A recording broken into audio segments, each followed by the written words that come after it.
Esta es la ribera del río Kyobashi-gawa en Hiroshima.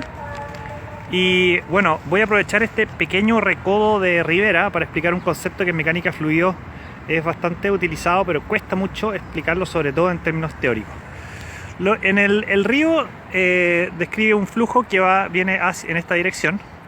Y bueno, hay una apertura, aquí un embarcadero, pequeño embarcadero con escalinata, donde digamos que se genera un fenómeno de recirculación de agua, producto del cambio en la geometría.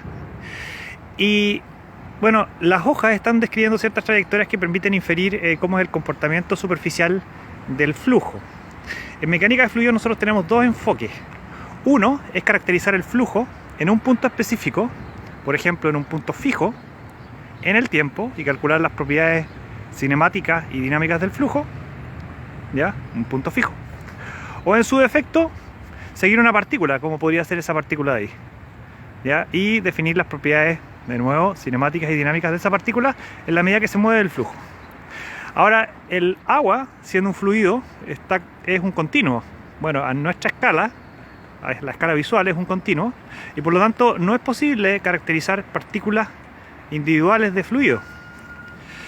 El utilizar trazadores, como por ejemplo en este caso las hojas que flotan, es una estrategia para aproximarse a una caracterización lagrangiana del flujo, ¿ya? Estas partículas se están moviendo sometidas a una cierta velocidad de escurrimiento, y no necesariamente se mueven exactamente igual que el agua. Pero cuando la partícula tiene poca inercia, ya, por ejemplo una partícula como esa, una partícula de poca inercia y de poca área donde la fuerza de arrastre no es tan relevante, entonces se puede asumir de que su comportamiento es prácticamente el comportamiento del agua.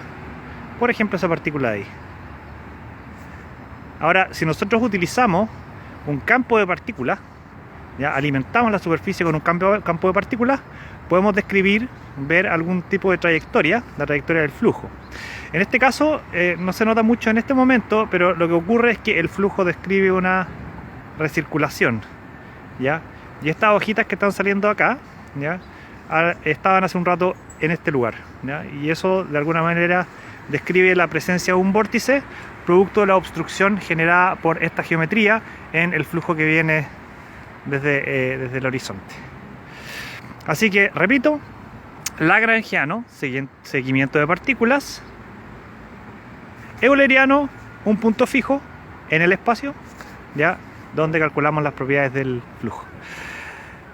Eso sería una pequeña explicación de un concepto que es bien difícil de explicar a nivel conceptual y teórico cuando se está en clases de mecánica de fluidos por ahí por segundo, tercero de ingeniería civil. Y esto sería hidráulica.